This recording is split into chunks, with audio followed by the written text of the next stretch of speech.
యేసుక్రీస్తు పరిశుద్ధ నామంలో మీ అందరికీ శుభములు తెలియజేస్తూ ఉన్నాను.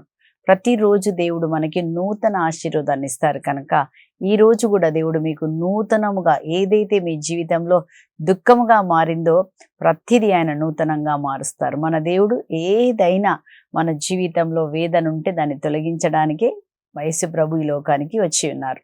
సో ఈ రోజు మనము ధ్యానిస్తున్న అంశము స్వస్థపరచు యెహోవాను నేనే. మన దేవుడికి ఒక పేరుందండి, చాలా పేర్లు ఉన్నాయి. ఆ పేర్లలో ఒక్క పేరు ఈరోజు మనము స్వస్థపరచు యెహోవా.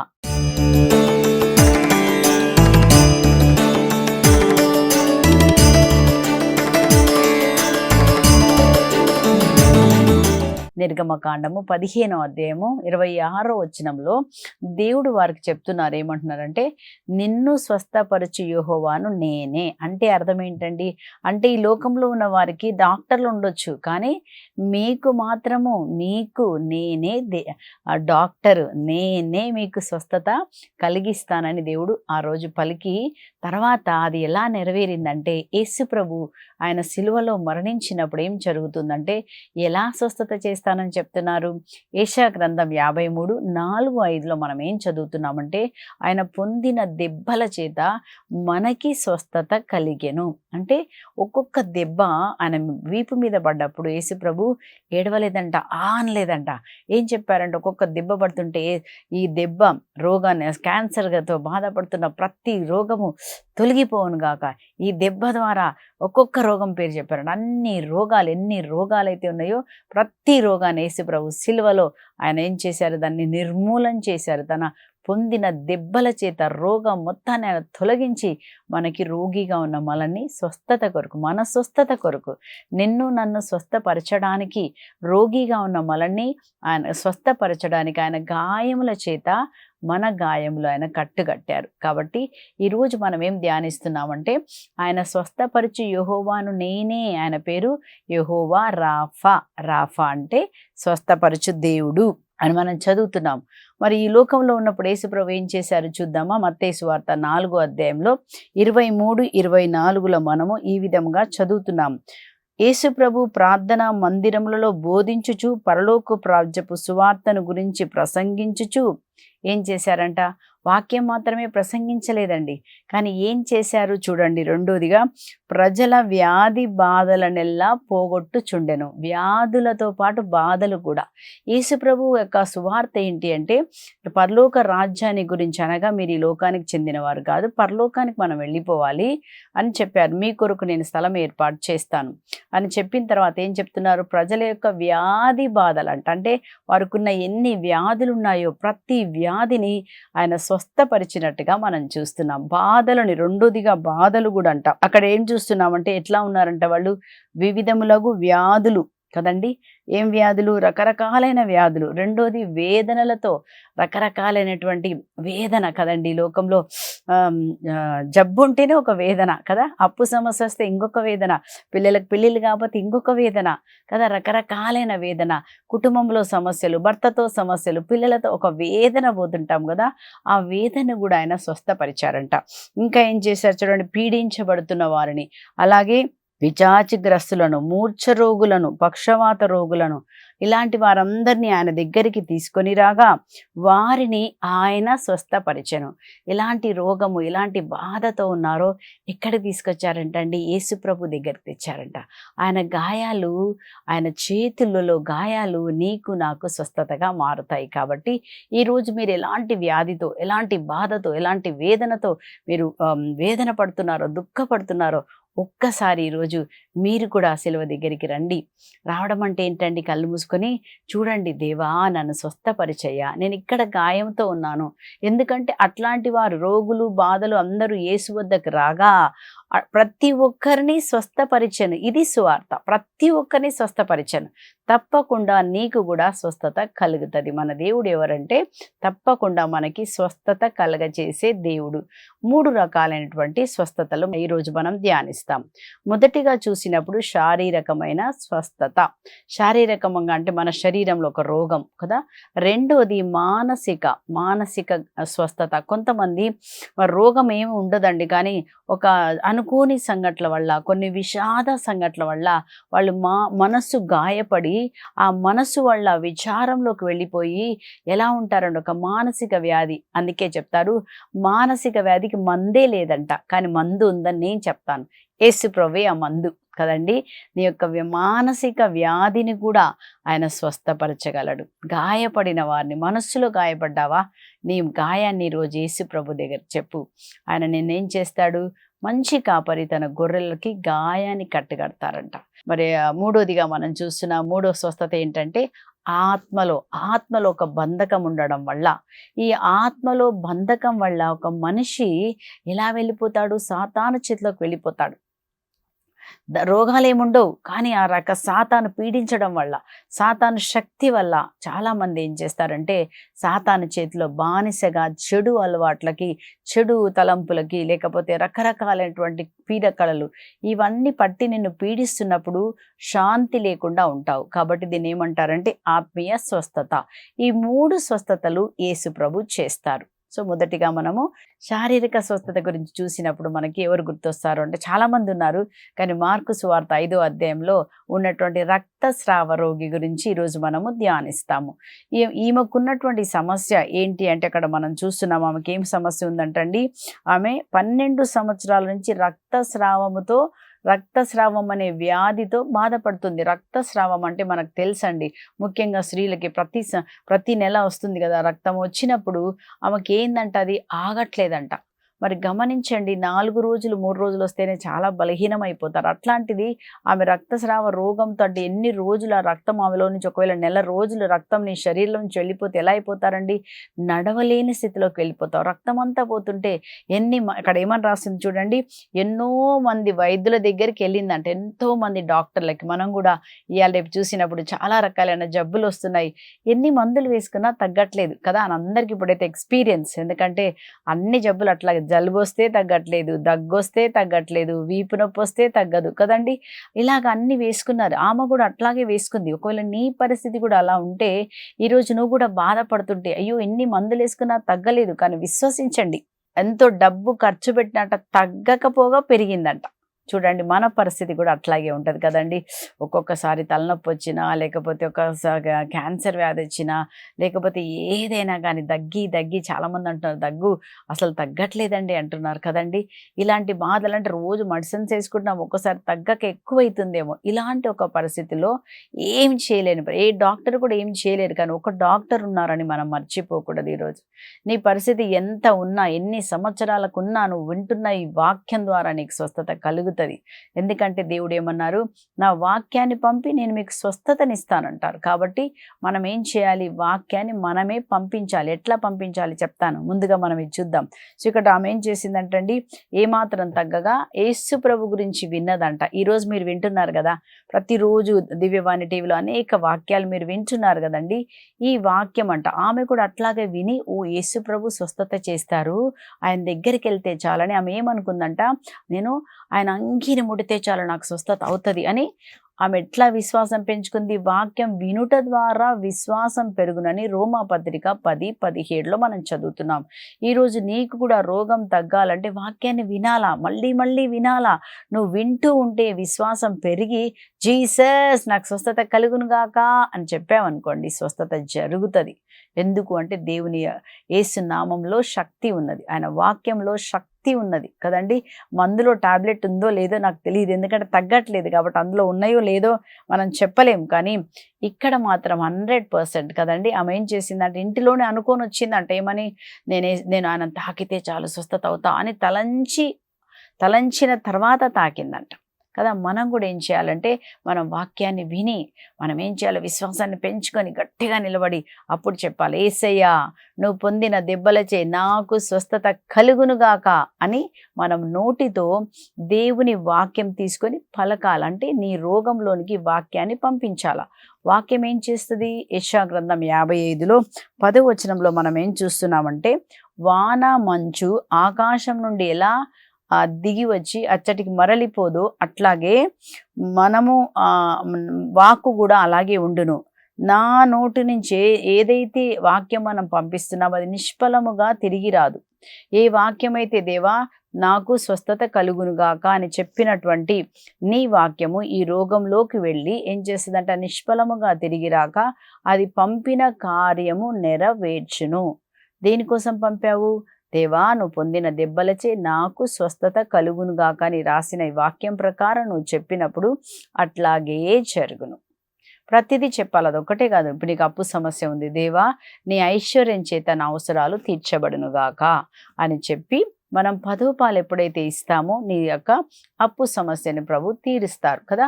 ప్రతి వాక్యం దేవా సమాధానము, నువ్వు సమాధానకర్త, మా కుటుంబంలో సమాధానం కలుగునుగాక నువ్వు వాక్యాన్ని పంపినప్పుడు ఆ వాక్యం ఏం చేస్తుందంటే అక్కడ ఉన్నటువంటి కోపం కక్షను తొలగించి సమాధానం ఆయన కలగ చేస్తాడు.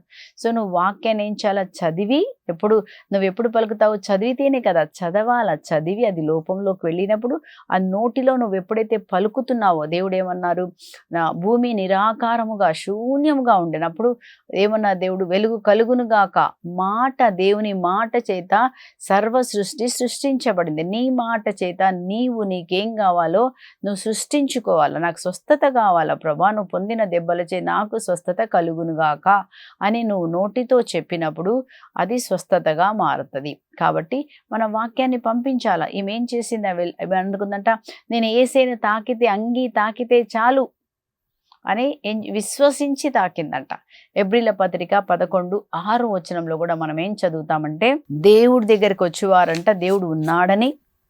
నువ్వు వస్తున్నావు కదా చర్చికి, లేకపోతే ఇంకా దివ్యవాణిలో వాక్యం వింటున్నావు కదా, విన్నప్పుడు ఏమన్నా దేవుడు ఉన్నారు, ఆయన సజీవమైన దేవుడు, అని నన్ను ముడతారు. రెండోది ఏంటంటే దేవుడు ఉన్నాడని, తను వెతుకు వారికి తప్పకుండా దొరుకుతాడని, తనకు వెతికిన ప్రతి ఒక్కరికంట ప్రతిఫలం ఇస్తాడంట. అంటే నువ్వు వెతికినందుకు, నువ్వు వచ్చినందుకు ప్రతిఫలము, బహుమానం ఇస్తాడు. ప్రతిఫలం అంటే ఏంటి? నువ్వు స్వస్థత కోసం వచ్చి ఉన్నావు కాబట్టి నీకు స్వస్థత అనే ప్రతిఫలం దొరుకుతుంది. నువ్వు వచ్చావు కాబట్టి ప్రభు నిన్ను ముడతాడు. దేవుడు అన్నాడు, తను ఎంతమంది ఆశ్రయించిరో, ఆయనని ఎంతమంది ఆయన వంక చూచిరో వారికి వెలుగు కలిగెను. 34వ కీర్తన 5వ వచనం కదా. నువ్వు యేసు వంక చూడగా మనకు వెలుగు కలుగుతుంది. ఎందుకు? ఆయన శిలువ వంక మనం చూసినప్పుడు మన రోగం ఆయన దగ్గరికి వెళ్ళి ఆయన స్వస్థత మన దగ్గరికి వస్తుంది. ఆయన మనకి స్వస్థత ఇచ్చే యెహోవా రాఫా, నిన్ను నన్ను ఆయన ఏం చేస్తారండి? స్వస్థపరుస్తారు. ఒక సహోదరి తన సాక్ష్యాన్ని ఇలా చెప్తుందనమాట. ఏమని చెప్తుందంటే, తనకు కూడా చాలా టీచర్గా పనిచేస్తున్నారు ఒక స్కూల్లో. పనిచేసినప్పుడు సడన్గా ఏమైందో తెలియదు, ఆమెకి ఆ షుగర్ ఎక్కువైపోయి దానివల్ల ఏమైందంటే ఆమెకి ఒక్క సైడు, లెఫ్ట్ సైడు పక్షవాత రోగం వచ్చింది.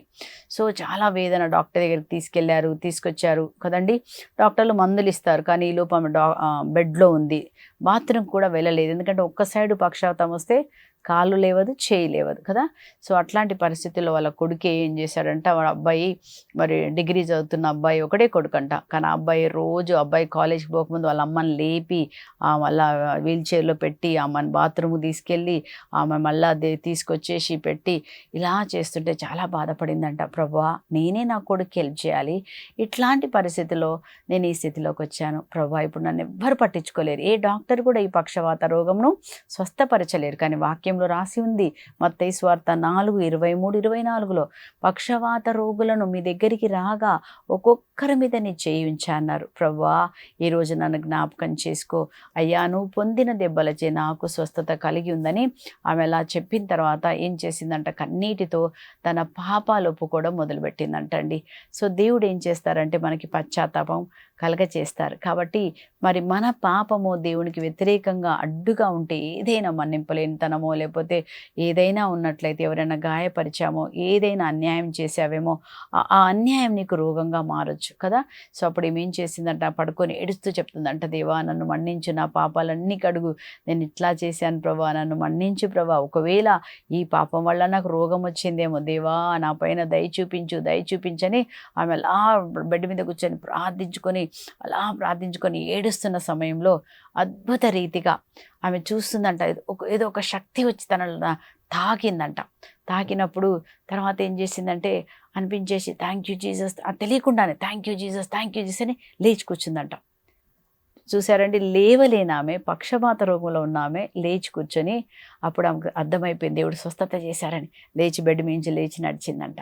సో మన దేవుడు ఎవరంటే ఆయన స్వస్థత చేస్తారు. మన దేవుడు సజీవుడు. ఇప్పుడు కూడా నీకు నాకు స్వస్థత జరుగుతుంది. ఆయన సజీవమైన దేవుడు. ఇప్పుడు ఆమె చక్కగా లేచి మళ్ళీ స్కూల్కి వెళ్తుంది. ఆమె చెప్పిన సాక్ష్యం, మొన్న నేను ఎక్కడికి వెళ్తే నాతో పాటు కార్లో నేను డ్రాప్ చేయమంటే నాతో పాటు వచ్చింది అనమాట. వచ్చి నీ సిస్టర్ అండి, మీకు ఒక సాక్ష్యం చెప్పాలి నా గురించి అని ఆమె చెప్పిన సాక్ష్యం. సరే, ఎంత గొప్ప దేవుడు అండి. అదే దేవుడు నువ్వు ఏ పరిస్థితిలో ఉన్నావో, ఎక్కడ బెడ్ మీద ఉన్నావో, లేకపోతే రోగంతో బాధపడుతున్నావో, ఎన్నో టాబ్లెట్లు తీసుకుంటున్నావు, అర్థం కావట్లేదు, కానీ దేవుడు ఈరోజు నేను దర్శించిన గాక. దేవుడు తప్పకుండా ఈరోజు ఆయన హస్తం నీ మీదకి దిగి వస్తుంది. అందుకే నువ్వు వాక్యాన్ని వింటున్నావు. తప్పకుండా మన దేవుడు ఎవడు? కరుణామయుడు. ఆయనంట ఏం చేశారంటండి, వ్యాధి బాధలతో మ్రగ్గుచుండి కాపరి లేక స్వస్థత లేక ఉన్న ప్రజలను చూసి ఆయన కడుపు తరుక్కొని పోయి వాళ్ళకి స్వస్థత ఇచ్చారంట. మత్తయి సువార్తలో మనం చదువుతాం కదండి. అలా మన దేవుడు ఎవరంటే కరుణామయుడు. తప్పకుండా కరుణ చూపిస్తాడు. రెండోదిగా మనం చూద్దాం. రెండోదిగా దేవుడు ఇంకా ఏం స్వస్థత ఇస్తారు అని మనం చూసినప్పుడు అక్కడ ఏం చదువుతున్నామంటే, మరి మానసిక వ్యాధులను దేవుడు స్వస్థత చేస్తారని మనం చూస్తున్నాం. మానసిక వ్యాధి ఇందాకే చెప్పాను కదా, మానసిక వ్యాధికి మందు లేదంట. అసలు మానసిక వ్యాధి అంటే ఏంటి అంటే, ఒకవేళ అనుకోని సంఘటనలు మీ జీవితంలో జరిగినప్పుడు ఏమవుతుందంటే, ఆ యొక్క దుఃఖము విచారం లోపలికి వెళ్ళిపోయి మీరు ఏం పని చేయలేరు. మీ మెదడు ఇంకా పని చేయదు. ఒకసారి నాకు తెలిసిన ఆమెనండి, మన ప్రార్థనకు వస్తూ ఉంటారు. సో ఆమెకేం జరిగిందంటే, వాళ్ళ పాప బెంగళూరులో ఎంబీబీఎస్ చేయడానికి వెళ్ళారు. బెంగళూరులో వెళ్ళినప్పుడు ఏం జరిగింది, చాలా మంచిగా చదువుతున్నారు. ఒక సంవత్సరం అయిపోయిన తర్వాత సెకండ్ ఇయర్లో ఒకరోజు వాళ్ళ పిల్లలందరూ ఆకలి వాళ్ళ అమ్మకు ఫోన్ చేసి మాట్లాడుతూనే ఉందంట, అమ్మ నేను ఇట్లా just we're going out to bring some, ఆకలిస్తుంది, సో బేకరీకి వెళ్ళి కొంచెం తెచ్చుకొనడానికి వెళ్తున్నాము అని నలుగురు కారులో వెళ్ళారంట. సో కారులో ఎక్కకముందు చెప్పింది, కారులో వెళ్ళారు, తీసుకున్నారు. సో కాకపోతే ఏంటంటే వాళ్ళు ఏం చేశారు, కారు మనం ఇవాళ రెంట్కి తీసుకుంటారు కదా, పిల్లలే రెంట్కి తీసుకొని ఒక అబ్బాయి నడుపుతున్నాడంట, ఒక స్టూడెంట్. సో ఏం జరిగింది, వాళ్ళు వచ్చేటప్పుడు ఆ అబ్బాయి అతి స్పీడ్గా వచ్చాడో ఏమొచ్చారో తెలియదండి. వాళ్ళు అది ఆ స్నాక్స్ ఆ బేకరీ నుంచి ఏం తీసుకున్నారో తీసుకొని రిటర్న్ వచ్చేటప్పుడు అక్కడున్న డివైడర్కి ఆ కార్ యాక్సిడెంట్ జరిగి అక్కడున్న 5 పిల్లలు అందరు మొత్తం చనిపోయారు. ఆ మాట ఈమెకి ఎప్పుడైతే ఇదిగో మీ అమ్మాయి ఇట్లా చనిపోయింది అని చెప్పినప్పుడు ఆమె సడన్గా ఆ వార్త తట్టుకోలేకపోయింది. ఎంబీబీఎస్ చేయాల్సి వాళ్ళ బిడ్డ కదండి, అంతకుముందు ఒక అర్ధగంట ముందే మాట్లాడిన అమ్మాయి చనిపోయింది అనేసరికి ఆమె ఒక్కటేసారి మైండ్ తర్వాత కూడా ఇంకెట్లా వెళ్ళిందంటే, ఎవరు ఓదార్చినా ఆమె మనసు బయటికి రాలేకపోతుంది. ఏంటి అంటే ఆమెకు తర్వాత ఎట్లయిందంటే, ఎవరిని చూసినా భయం. ఆమంటది ఎవరన్నా పిల్లలు ఇట్లా రోడ్డు మీద పోతుంటారు కదా, అమ్మో రోడ్డు మీద పోతుంటే అమ్మో యాక్సిడెంట్ అయిద్దో ఏమో, ఆ పిల్లలు చచ్చిపోతారేమో అని వాళ్ళని చూసి ఏమి ఏడుస్తుంది. అంటే అలాంటి ఒక ఏమంటారు, ఒక బలహీనమైన స్థితి. ఆ దుఃఖం ఏం చేస్తుందంటే, ఆ విచారం ఏం చేస్తుందంటే, మన మనస్సు భావోద్రేకాలు ఏవి పని చేయకుండా ఇంకా నువ్వు దేనికి పనికి రాకుండా అయిపోతావు. అలాంటి ఒక దుఃఖము విచారంలో ఉన్న దేవుడు వదిలిపెట్టే దేవుడు కాదు. ఒక సంఘటన మనం బైబిల్లోనే చదువుతాము. 1 రాజుల గ్రంథం 19వ అధ్యాయంలో అక్కడ మనము ఏలియా గురించి చదువుతున్నాము కదండి.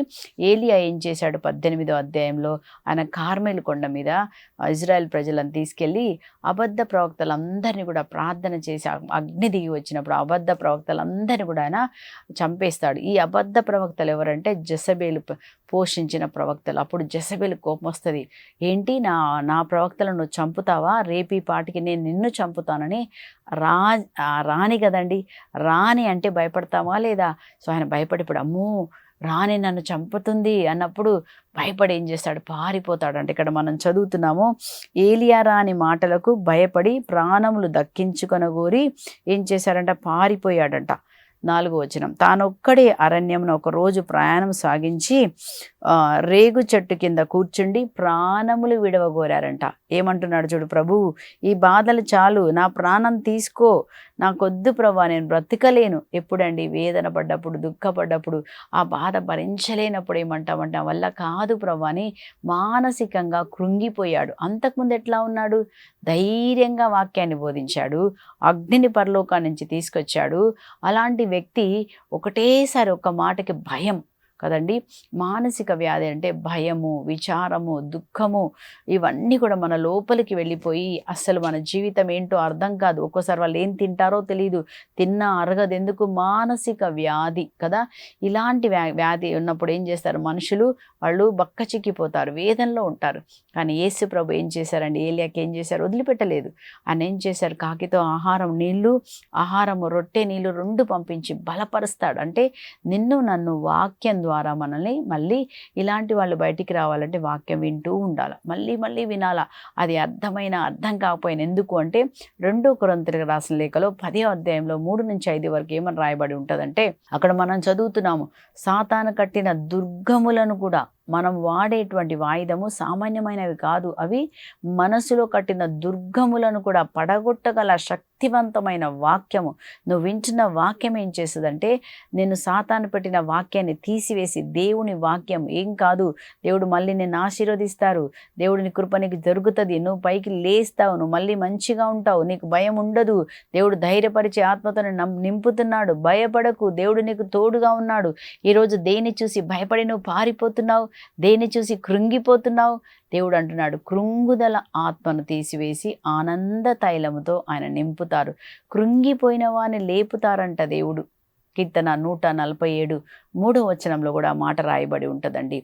గాయపడిన వారిని, కృంగిపోయిన వారిని, వేదన వల్ల గుండెలు పగిలిన వారిని దేవుడు ఏం చేస్తారంటే స్వస్థపరుస్తారు. కీర్తన 34:19లో ఆ మాట రాయబడి ఉంటుంది. వేదన వల్ల గుండెలు పగిలిపోయిన వారంట, మానసిక వ్యాధిలో వెళ్ళిపోయిన వారు, దుఃఖము, విషాదము ఉండొచ్చు. కానీ దేవుడు ఈరోజు తన వాక్యం వింటున్న నీకు, దేవుని యొక్క వాక్యం నీకు విడుదల కలగజేస్తుంది. నీ కుటుంబంలో వెలుగు, నీ మనసులో వెలుగు వచ్చి ఏ స్థితిలో ఉన్నావు ఆ స్థితి నుంచి నువ్వు పైకి లేస్తావు, మళ్ళీ ముందుకు వెళ్తావు. దేవుడు అన్నాడు, ఏమంటున్నాడండి, బూడిదకు బదులుగా నీకు నేను పూలదండనిస్తాను, నువ్వు బూడిద మీద కూర్చుండాల్సిన పని లేదు. మళ్ళీ దేవుడు మనకు నూతన శక్తిని, తన ఆత్మను పంపించి, రెజరెక్షన్ పవర్ అంటే ఏంటంటే మనల్ని లేపుతాడు. ఏ సమాధిలో నువ్వు ఉన్నావు, నీ సమాధిని తెరిచి నేను లేపుతాను నిన్ను. అది మన దేవుడు. కాబట్టి ప్రార్థన చేద్దాం, వాక్యాన్ని మీరు చదవండి, వినండి, నోటితో దేవుని వాక్యాన్ని పలకండి. అప్పుడు దేవుని వాక్యం మనకు విడుదల కలగజేస్తుంది. వాక్యం ఏం చేస్తుంది? మనకు ధైర్యాన్ని కలగజేస్తుంది. వాక్యం మాత్రమే, ఇది మందు కంటే మరి అధికమైనది కనుక మనం ఈరోజు అట్లాంటి వాక్యాన్ని కూడా రోజు విని ఆ మానసిక వ్యాధులన్నిటి నుంచి కూడా మనం బయటికి రావడానికి నెమ్మదిగా ఉంటూ వాక్యాన్ని విందాం. ఇప్పుడు మనము 3 రకమైన స్వస్థత, ఆత్మలో స్వస్థత కలగాలి కదా. సో కొంతమందికి ఎలా బంధకాల్లోకి వెళ్ళిపోతారు అంటే, మరి కొన్ని యొక్క సాతానికి ద్వారం తెరవడం వల్ల వాళ్ళు ఒక బంధకంలోకి వెళ్ళిపోతారు. సాతానికి మరి ఏమంటారు, బానిసలుగా మారిపోతారు. కంప్యూటర్ చూడొద్దు అంటే, కొన్ని చూడకూడని చూడొద్దు అంటే మళ్ళీ ఒకసారి చూడడం వల్ల అది బానిసగా మారిపోయి మళ్ళీ మళ్ళీ చూస్తారు కదా. అట్లాగే మనం యూట్యూబ్లో కూడా కొన్ని సీరియల్స్ వద్దనుకుంటారు, కానీ ఏం చేస్తారు, ఒకసారి చూసిన తర్వాత మళ్ళీ చూడాలంటారు కదండి. అట్లా ఏం చేస్తారంటే, చూడకూడనివి చూడడం వల్ల ఒక బంధకము, అంటే ఏమేమి బంధకాలు ఉంటాయి, గలతీ 5:19లో ఇక్కడ రాయబడి ఉన్నాయి. ఏంటంటే అవి జారత్వము, అనుకుని నువ్వు చూసావు, ఆ జారత్వం నీలోకి వచ్చింది. రెండోది అపవిత్రత, మాట్లాడకూడని మాటలు, చూడకూడనివి చూడడము, చేయకూడనివి చేయడము, ఇవన్నీ చేయడం వల్ల ఒక అపవిత్రత నీలోకి వచ్చినప్పుడు అపవిత్రాత్మ నీలో ప్రవహించింది.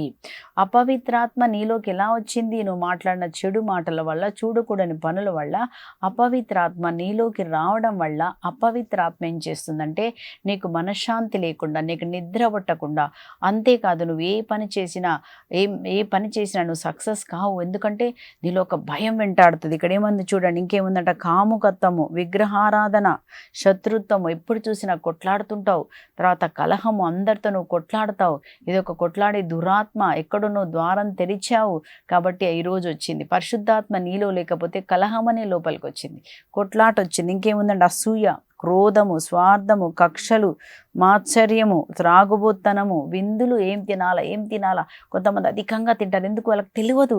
ఆ లోపలున్న ఆత్మ ఏం చేస్తుంది, నిన్ను బానిసత్వం చేస్తుంది అనమాట. వెళ్ళాలా, ఈ సినిమా చూడాలని లాక్కొని పోతుంది. పౌలు గారు చెప్తారు, మీరు ఏం చేయకూడదో అదే నేను చేస్తున్నాను. ఎందుకు? నా భౌతిక శరీరంలో పాపం ఉంది ప్రభా, నన్ను లాక్కొని పోతుంది ప్రభా. ఇదిగో నన్ను తాగొద్దంటే తాగడానికి బానిస చేస్తుంది ప్రభా, నన్ను లాక్కొని పోతుంది ప్రభా, నాకు విడుదల కావాలి. ఎవరు విడుదలిస్తారు? అక్కడ చెప్తారు రోమాపత్రిక 8వ అధ్యాయం 1వ వచనంలో, దేవుడు పాపపు చట్టము నుండి పరిశుద్ధాత్మ ద్వారా మనకు విడుదల కలుగజేశాను. పరిశుద్ధాత్మ వచ్చినప్పుడు ఏం జరుగుతుందండి? లూకాసు వార్త 4:18లో మనం ఏం చూస్తున్నామంటే, ఆ పరిశుద్ధాత్మ ఒక వ్యక్తిలోకి వచ్చినప్పుడు నీ యొక్క ఏ చెరలోనూ ఉన్నావో ఆ చెరలో నుంచి నీకు విడుదల కలుగుతుంది. ఏ బంధకంలో ఉన్నావో, చెడు అలవాట్లు ఉన్నావో, చెడు మాటలు ఉన్నావో, కోపముందో, మన్నించలేంటారు, ఇవన్నిటి నుంచి దేవుడు మనకేం చేస్తారు? విడుదల కలగజేస్తారు. కాబట్టి మనం ఎవరి దగ్గరికి రావాలా? విడుదల ఇచ్చే ఆయన పేరేం పేరు? యేసుప్రభు. యేసుప్రభు ఏమన్నారు? 1 యోహాను 3వ అధ్యాయం 8వ వచనంలో, సాతాను కృత్యం లయం చేయడానికి యేసుప్రభు వచ్చారు. ప్రతి రకమైన సాతాను కృత్యములు, ఏ సాతాను నిన్ను నన్ను పట్టి పీడిస్తుందో, ఏ సాతాను ఎవరిని చెడు ఆలోచనల చేత, లేకపోతే చెడు మాటల చేత, అబద్ధాల చేత ఎక్కడ సాతాను దాని క్రియలు జరిగిస్తున్నాడో, ఎవరి శరీరంలో జరిగిస్తున్నాడో, యేసు ప్రభు ఏం చేశారు? విడుదల ఇవ్వడానికి వచ్చారు. మనం యేసయ్యా నా మీద దయ చూపండి, బాధలో ఉన్నానయ్యా, లేకపోతే నువ్వు నీ భర్త కొరకు, నీ పిల్లల కొరకు ప్రార్థించవచ్చు. దేవా నా భర్త ఇలాంటి బలహీనతలో ఉన్నాడు, నా కొడుకున్నాడయ్యా, ఏవా విడిపించండి. కనానీయ స్త్రీ వెళ్ళి అడిగింది, దేవా నా కుమార్తె దయ్యం పట్టి బాధపడుతుంది అన్నప్పుడు యేసుప్రభు ఆమె ప్రార్థనను బట్టి ఇంటిలో ఉన్న కుమార్తెను స్వస్థత చేసిన అదే దేవుడు ఈ రోజు కూడా మనకందరికీ ఆయన స్వస్థత ఇస్తారు. మనం అడిగినప్పుడు దేవుడు తప్పకుండా చేస్తారు. కాబట్టి మనం ఏం చేద్దామంటే అందరం కూడా ప్రార్థన చేద్దాం. శారీరకంగా ఎక్కడ ఉందో యేసే దగ్గరికి వస్తే ఆయనకు స్వస్థత. కాబట్టి ఏం చేయాలి? వాక్యం చదవాలి. యెషయా 53వ అధ్యాయం అంతా చదవండి. అది దేని గురించి ఉంటుందండి? ఆయన పొందిన దెబ్బల చేత. అట్లాగే స్వస్థత గురించి ఎక్కడెక్కడ స్వస్థతలు ఉన్నాయి బైబిల్లో తీసి చదవాల. మార్కు సువార్త 5వ అధ్యాయం, యోహాను సువార్త 5వ అధ్యాయంలో ఏమని రాయబడింది? అక్కడ పక్షవాత రోగి కదా. అవన్నీ నువ్వు చదువుతూ ఉంటే ఏం జరుగుద్దంటే నీకు కూడా స్వస్థత జరుగుతుంది. ఈరోజు మనం అందరం వాక్యం చదివి దేవుని దగ్గరకు వచ్చి దేవుడి దగ్గర మనం సమర్పించి ఆయన హస్తంతో నన్ను ముట్టండి ప్రభాను మనం అడుగుదాం. మన దేవుడు స్వస్థపరిచే యెహోవా రాఫా, నేనే నిన్ను స్వస్థపరుస్తాను. ప్రతి విషయమైన శారీరకంగా, మానసికంగా, ఆత్మలో ఏమున్నా దేవుడు మనకు స్వస్థత చేసి మనల్ని నూతన వ్యక్తిగా మారుస్తారు. మీకు ఎక్కడ రోగం ఉందో ఈరోజు ప్రార్థించండి. మానసిక వ్యాధులు, దుఃఖం ఉందా? ఒక్కసారి మీ చేతిని చాచి యేసయ్య గాయాలను తాకండి. స్తోత్రం ప్రభా, పరిశుద్ధుడా, మహోన్నతుడా తండ్రి, ఈ సమయంలో ఇప్పుడే కాదు ఇంకెప్పుడైనా ప్రభా, ఎవరెవరు ప్రభా రోగం ఉందని ఏడుస్తూ తండ్రి నీ వంక చూసి, దేవా నాయనా ఇదిగో నన్ను స్వస్థపరచు, దేవా నన్ను స్వస్థపరచు, దావీదు కుమారా యేసు ప్రభు నా మీద దయ చూపండి, నన్ను ముట్టండి, తాకండి, స్వస్థపరచండి అని చెప్పిన ప్రతి బిడ్డకి దేవా మీరు స్వస్థతను అనుగ్రహించండి. నువ్వు పొందిన దెబ్బల చే బిడ్డలందరికీ స్వస్థత కలుగును గాక. నీ గాయపడిన హస్తం నాయన వీరికి స్వస్థతగా మారును గాక. శారీరక, మానసిక, ఆధ్యాత్మిక అన్ని విషయాల స్వస్థత కలిగి సంపూర్ణంగా జీవించినట్టుగా కృప చూపించమని యేసు నామములో ప్రార్థించి పొందుకుంటున్నాం పరలోకపు తండ్రి. Amen, amen. దేవుడు మీ అందరినీ దీవించునుగాక, సంపూర్ణ స్వస్థత మీకు కలగచేయునుగాక. ఆమెన్. Praise the lord.